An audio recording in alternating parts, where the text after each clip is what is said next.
Bem-vindo, pessoal, ao terceiro episódio da primeira temporada do Pode Meter o Shape, o podcast do Instituto Vitor Camarão. Hoje estou convidado, além especial, meu irmão, Guilherme Camarão Porto. Gui, seja bem-vindo. Muito obrigado. Muito obrigado por essa honra estar aqui.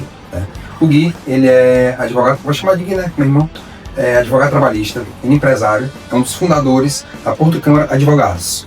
E Gui, quem é você, quem é o Guilherme Camarão fora do trabalho? Vamos lá, o Guilherme fora do trabalho, ele é o Guilherme brincalhão, é o Guilherme que se dedica à família, atualmente com a esposa e 2 filhos, é o que no tempo livre tenta ir para algum exercício, é aquele Guilherme aficionado em viajar, em tecnologia, em coisas novas. E Gui, qual o problema de saúde você mais vê relacionado ao trabalho, assim, já que você tá há quanto tempo na área mesmo? Estou há 12 anos, 13 anos na área, certo? Já estou em mais de 3 mil processos. O problema mais recorrente em relação à saúde atualmente está muito associado à depressão, muito à saúde mental. Então, hoje em dia está muito comum depressão em si, ansiedade. As pessoas querem muito jogar para a empresa, tem empresas ruins sim, mas também esse mundo de rede social, que o pessoal vê que tudo é perfeito, quer tudo de imediato, vê o vizinho teoricamente perfeito, acha que o patrão tem a vida perfeita e está lá naquele mesmo trabalho. Então isso influencia muito e, querendo ou não, repercute no trabalho. E o quão comum são a questão do estresse e essa parte mental, do burnout que aparece nos processos? É muito comum, estou dizendo que está mais comum essa parte da depressão, mas entra muito a questão do estresse e do burnout também? Depende muito do tipo da empresa. A gente pega muito quando tem altos cargos, quando tem vendedores, ou quando tem pessoas que não têm um cargo tão elevado, mas já não tem uma casa muito estruturada. Mas é comum sim. Mas assim, explica melhor só para eu entender essa... Vamos lá, uma pessoa com um cargo mais elevado, ela ganha um salário melhor, então provavelmente ela vai ter uma cobrança maior, tanto da chefia quanto deles mesmos. Então, querendo ou não, desencadeia. E não tem estrutura bem em casa. Você como médico pode saber mais que isso. E agora, como não tem estrutura bem em casa? Pelo que a gente tem acompanhado, é o quê? Às vezes é uma pessoa que também não tem muita boa formação, não tem um alto salário, fica ansioso por querer ganhar mais, e aí junta tudo. Junta com, às vezes, um gerente mal treinado que faz uma cobrança de uma forma errada, às vezes até uma cobrança de forma correta, só que ele interpreta de forma errada por não ter uma estabilidade mental muito boa. Eu sou advogado, então não sei muito bem. Então sempre que tem esses processos da justiça, tem que ser feito um laudo médico, mas a gente vê muito. Na justiça do trabalho, não só a parte mental, a gente vê muito também acidente. Sim. E também muito ergonomia. A pessoa com problemas de repetição, dor lombar. Atualmente que a gente tem visto mais a questão mental. E assim, o burnout já é reconhecido legalmente? Sim, a OMS já reconhece. Ela pode ser, o burnout, ela pode ter envolvimento no processo em si, como posso falar. Ela pode ter a chamada concausa, que ela tem uma causa junto com o problema médico e o problema do trabalho. Ela pode ser causa 100% do trabalho, ou pode não ter nenhum vínculo com o trabalho e a pessoa achar que tem. Mas que determina isso não é advogado nem um médico assistente, é o médico perito da própria justiça. Da própria justiça que determina isso aí. Exatamente. E assim, o que tu tem visto assim, nas empresas, tua experiência? As empresas atualmente mudou muito essa preocupação das empresas com a saúde do funcionário de 12 anos que tu começou para trabalhar com isso para hoje? Sim, as grandes empresas, na verdade, sempre tiveram essa preocupação, porque normalmente você se copiou de fora, se copiou para o Brasil, né? Então as grandes empresas já vinham com isso. As pequenas empresas estão começando a querer cada vez mais, ainda mais porque está mais em evidência essa preocupação. Tem empresas que não se preocupam, infelizmente, acham que é frescura, o que não é. E agora vai ter a NR1, vai entrar em vigência esse ano, no começo do ano ainda, não me recordo especificamente a data, que vai ser obrigatório um programa para as empresas cuidar sim dos funcionários, especificamente da saúde mental. Em relação a essa NR1, né? Isso. O que traz, quais mudanças que ela traz assim em relação às empresas, aos funcionários? Perfeito. A empresa ela agora vai ser obrigada a fazer esse mapeamento de riscos psicossociais nos seus colaboradores. Então vai ser aquele negócio, vai ficar sério o negócio. Sim. Isso vai abrir duas vertentes. Do ponto de vista positivo, sim, a empresa ela vai ter que se preocupar com o colaborador forçadamente, então não existe mais isso, isso é frescura, não existe. Mas, infelizmente, como também tem empresas que não são corretas, tem trabalhadores que também não são corretos. Então eles vão abrir essa margem, vão pegar essa brecha. Então, para o empresário, ele vai ter que ter muito mais cuidado. E em relação aos erros do trabalhador, onde é que você mais vê nos processos os erros do trabalhador, ou durante o processo, ou depois, que ocorre antes, quando o pessoal adoece? Quais os maiores erros do trabalhador quando ele adoece? Não é atrás de ajuda. Não, aí, pelo que a gente vê de processo, acho que você pode falar melhor que eu, os homens que demoram muito mais a procurar ajuda. Mulheres procuram mais rápido, vão atrás. Agora, homem dificilmente vão atrás, acham que é frescura. Em alguns casos, eles têm medo de perder o trabalho, então eles continuam trabalhando. Mas é não ir atrás. É muito comum, o que eu vejo aqui no consultório você tem muito mais a mulher, a esposa que traz marido, a esposa muitas vezes vem só, depois tem que ver o marido, e realmente você vê a preocupação sempre foi assim, a preocupação da mulher, sempre de ter isso, sem contar que o homem sempre foi aquela cabeça de... A rocha, né? A rocha, tem que ser a firmeza, tem que ser quem sustenta. Por isso realmente tem essa parte da saúde mental que acaba sendo muito mais fragilizado a mulher nesse sentido, né? Porque, não, é besteira, deixando pra lá, eu sou bonzão, eu aguento, eu tranco. Então realmente acaba sendo muito mais como realmente homem. E assim, a empresa pode demitir alguém por baixa produtividade devido à doença? O famoso depende, né? A empresa sabe que ela tem uma doença, porque muitas vezes a empresa não sabe que a pessoa tem a doença. Ela só descobre quando existe essa demissão, e após a demissão a pessoa entra no processo. Mas se a pessoa estiver doente, a empresa tiver ciência dessa doença, cabe à empresa tentar chegar junto e realmente ajudar o colaborador, tentar reverter, só que cabe também a parte do colaborador informar para a empresa. Então assim, se o colaborador estiver doente, tiver causa da empresa, ela não pode demitir. Se estiver doente e não for causa da empresa, mas for uma doença que, por exemplo, incapacite ele para decisões normais, a empresa também não pode demitir. Então vai muito do caso a caso. Vai analisar cada caso. Exatamente. Isso entra também algo semelhante à questão da gravidez, tipo assim, a empresa foi, acho que eu até postou um dia desse, né?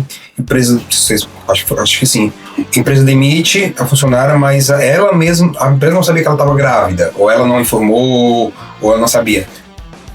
Onde é que entra esse ponto aí da questão da gravidez? Porque é realmente um ponto bem delicado. Isso é muito delicado, tem alguns comentários que eu vou até me abster, porque eu tenho uma posição muito forte em relação a isso.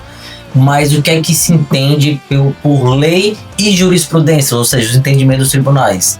Independente da empregada saber ou não da gravidez, se ela pedir demissão, ela tem estabilidade.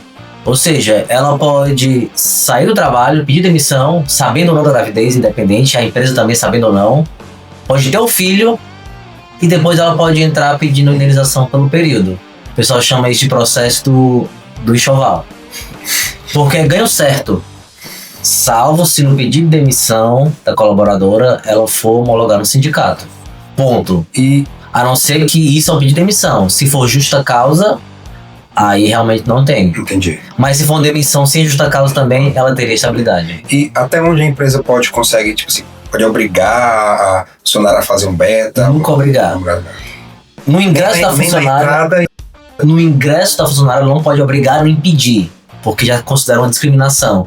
Mas na saída dela, a empresa pode criar uma rotina assim de, além do ASO, fazer aquele exame demissional, que isso aí você consegue pegar muito pouco, porque é bem superficial, mas consegue pegar algumas coisas quando é algo mais gritante. Você pode sim pedir um beta, mas pedir. A empresa pede, custeia, mas cabe a colaboradora aceitar. Se não aceitou, não tem. Mas uma colaboradora que está mal intencionada, já vai recusar de imediato. Exato. Legal, são poucos os casos, só que os poucos casos traumatizam muito. Sim, com certeza. E assim, hoje em dia tá muito comum, assim, infelizmente, tem uma geração com mais saúde, mas ao mesmo tempo ainda se tem muita obesidade, muita compulsão alimentar, e a ansiedade entra nisso, a compulsão alimentar. Isso aparece muito nos processos, essas coisas da obesidade, por exemplo? Não muito. O que acontece, como eu até mencionei, a questão ergonômica, a questão problemas relacionados à doença do trabalho, em relação à dor nas costas, dor no joelho, algum problema nesse sentido, o que a gente percebe muitas vezes ao longo do processo, e principalmente na perícia médica, é que essa pessoa, não é aquele obeso gordo, que você vê assim, bem obeso, evidente mesmo, mas é aquele obeso que tem um sobrepeso, é aquele obeso que não tem uma vida saudável, não faz exercício, então o médico normalmente relaciona essas dores com o estilo de vida. Entendi. E não ao trabalho. Claro que vai de caso a caso. Tem casos que ele tem esse estilo de vida e ainda tem um problema maior no trabalho porque ele fica muito sentado ou ele tem uma posição desconfortável, aí vai com causa. Então vai muito do caso a caso. Então obesidade em si a gente não vê muito, a gente vê essa questão do que está ligado. Mas eu já peguei um caso que o colaborador, ele era um motivo de chacota pelo peso dele, e isso, no fim das contas, ele pediu demissão porque não aguentava mais e entrou com um processo. Então não foi uma doença relacionada ao trabalho, mas teve dano moral, teve uma reversão do pedido de demissão por conta da obesidade em si. Aproveitando o gancho aí, assim, teria aí muitas em relação a isso, tanto obesidade, seja de vamos para as discriminações do obesidade, da cor, por ser mulher. Isso, caso isso não seja vindo da empresa diretamente, chefe direto, seja de colaboradores, a empresa pode pagar pelo... A empresa pode responder sim, porque ocorreu dentro do ambiente de trabalho. O que é que vai ser as excludentes? A empresa tinha ciência? Se tinha, tentou fazer alguma coisa? Tinha algum programa para evitar isso? É a famosa teia do que respalda, né? O que é que vai respaldar empresas? Ou se era o gerente direto e ele sabia e passava a mão? Ou se, por exemplo, foi uma troca de ofensas discriminatórias de ambas as partes, só uma parte foi punida e a outra não? Vai muito do caso a caso. Mas, regra geral, a empresa pode sim ser punida. Cabe a empresa também comprovar que ela não sabia, que ela não fez isso, ou que ela tratou de outra forma. Então, é que negócio. É até importante isso, pessoal, que uma coisa que meu irmão bate muito é ter registro de tudo. Toda empresa tem que ter registro de tudo que ocorre com ela. E, claro, tem uma assistência jurídica adequada para te guiar, para te orientar, entendeu? Então, assim, é uma coisa. Sedentarismo ocupacional, ele aparece também em processo também? A pessoa, não muito. Do mesmo jeito da obesidade, como eu lhe falei. É algum problema relacionado ao trabalho, acaba aparecendo, aí quando você vê a pessoa se sedentária.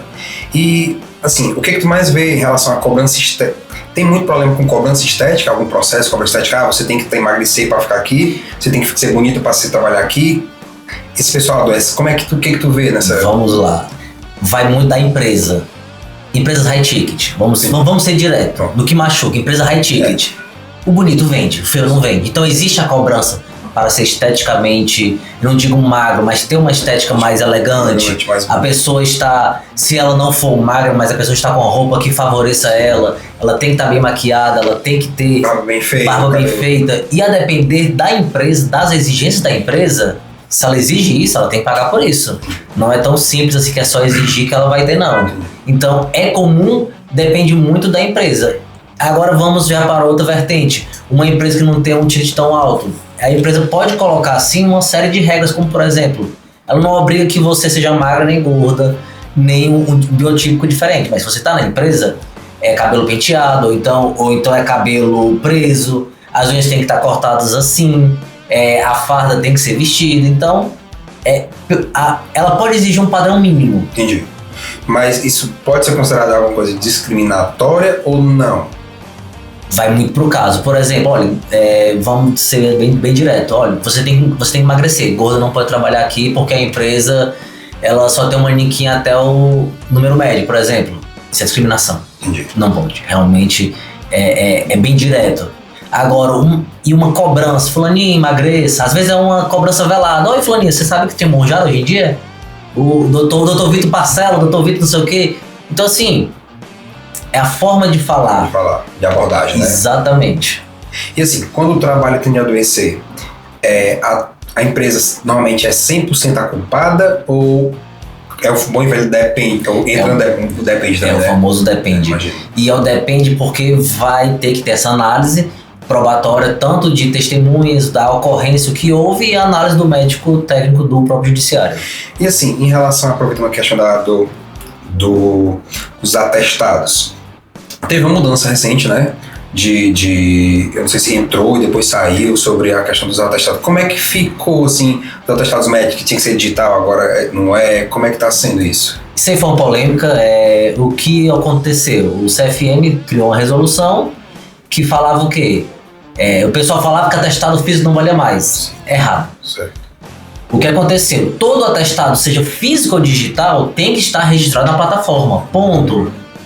Eu não posso registrar naquele momento porque não tem Wi-Fi. Ok, registra até o fim do dia, faz. O CFM ia regular isso. Fez o atestado. Então, fez o atestado, seja físico ou digital, bota no portal para deixar registrado, porque é mais fácil da pessoa consultar. Porque o empregador ia consultar, olha, tá aqui, ó, atestado 3 dias, 5 dias, a pessoa rasurou o que não foi. Só que uma liminar da justiça suspendeu esse requerimento. Então, atualmente está igual antes. Atestado físico ou digital não precisa estar registrado. Então, não houve uma mudança, mas por enquanto está suspenso. Inclusive eu tive, acho que há uns 6, 7 anos atrás não sei se você lembra, que eu tive, alguém falsificou o meu carimbo. O carimbo é a coisa mais fácil do mundo de se fazer. Eu vou na esquina, faço o carimbo, entendeu? É conhecida a história de venda de atestado, né, médico para o pessoal. Vai lá, tá 50, 100 reais, compra um atestado médico, né? Inclusive foi falsificado, eu fui na empresa dizer que não era meu, fiz o atestado direitinho, tudo isso aqui, fiz um BO, graças a Deus não aconteceu mais, mas é algo realmente que ia ajudar muito esse controle, porque infelizmente tem infelizmente muita gente com má fé, né, que quer se encostar e fica ali mesmo. E às vezes não é nem a venda, às vezes o paciente vai lá, vai no médico, fala que tá com dor de cabeça, tá com dor de barriga. O médico, tem diversos tipos de médico. Tem um médico que analisa mais, tem um médico que tem um medo, ele trabalha numa UPA, não sabe quem é a pessoa. Já tem aquele preconceito no sentido de estou aqui todo dia, ele sabe onde é que eu tô. Então eu vou dar um atestado de 1 ou 2 dias, não pensa na empresa e dá o atestado. E tem médico que não tá nem aí. Vai de caso a caso, infelizmente. O que tem que se mudar é essa mentalidade. Mentalidade de só empurrar atestado, não sei o que, tudo. E questão da própria segurança, né, da vida, porque assim, uma coisa é você trabalhar num ambiente privado, né, um hospital privado, não, tem mais segurança, tudo, mas você trabalhar no UPA, realmente tem aquela coisa, o medo de você trabalhar no meio de um pirambu ali, se você não der um atestado a uma pessoa daquela, qual a chance de isso acontecer? Mas se eu lhe disser que, infelizmente, até em particular, o atestado ele é mais fácil de conseguir. Já tivemos casos que a gente pegou de uma certa plano de saúde, que eu não vou citar o nome, que pela telemedicina a pessoa deu um atestado.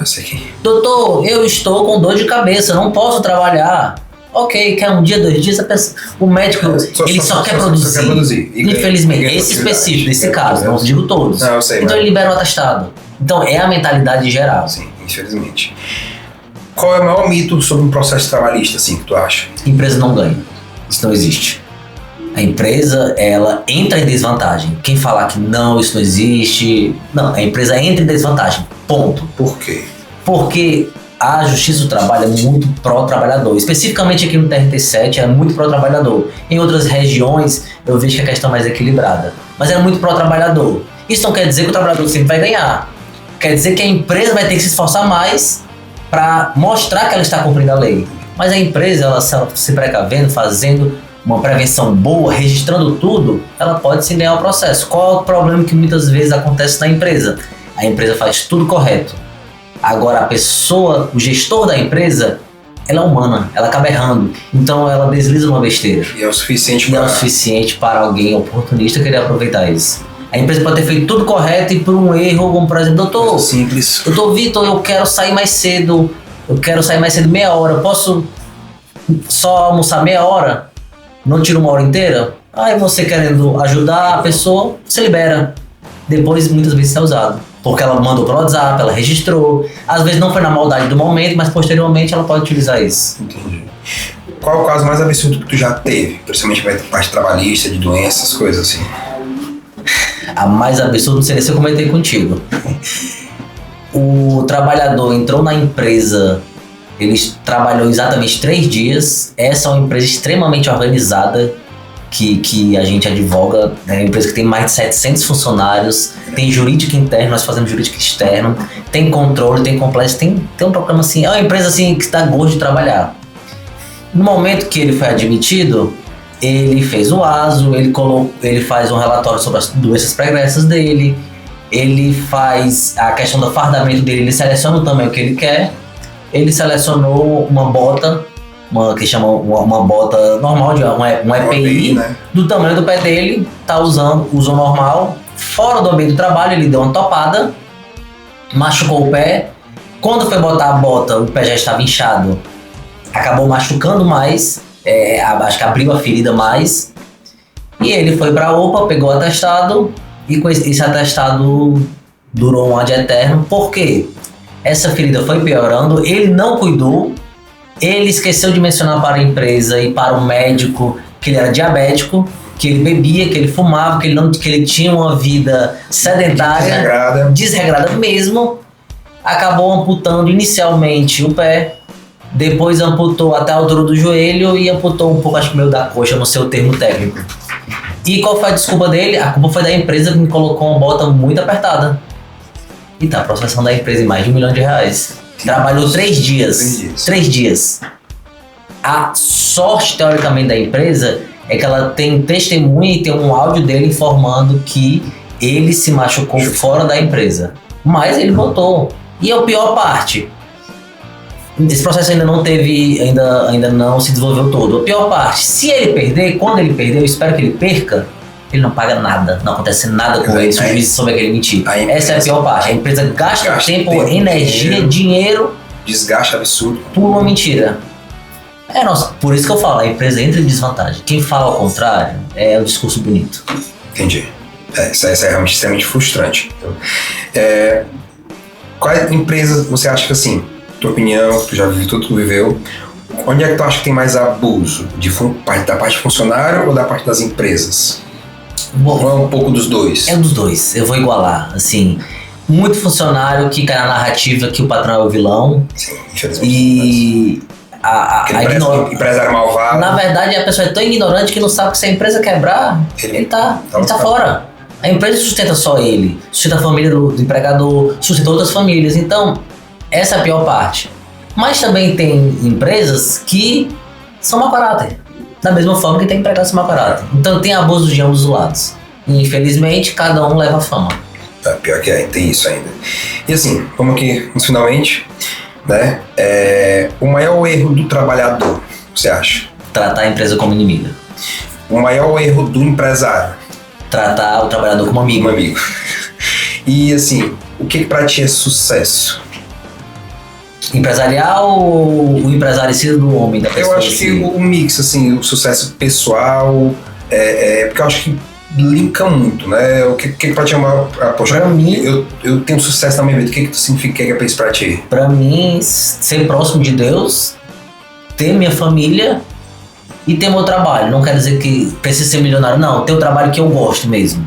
Gosto de trabalhar e... Pra mim isso é sucesso, é Deus, família e trabalho. Acabou. Importante. O que é saúde pra ti?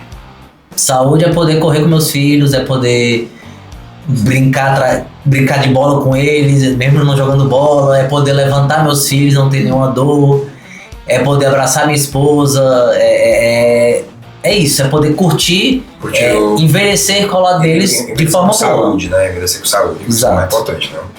E assim, um conselho para quem tá começando agora na tua área, o que tu diria assim, para essa pessoa?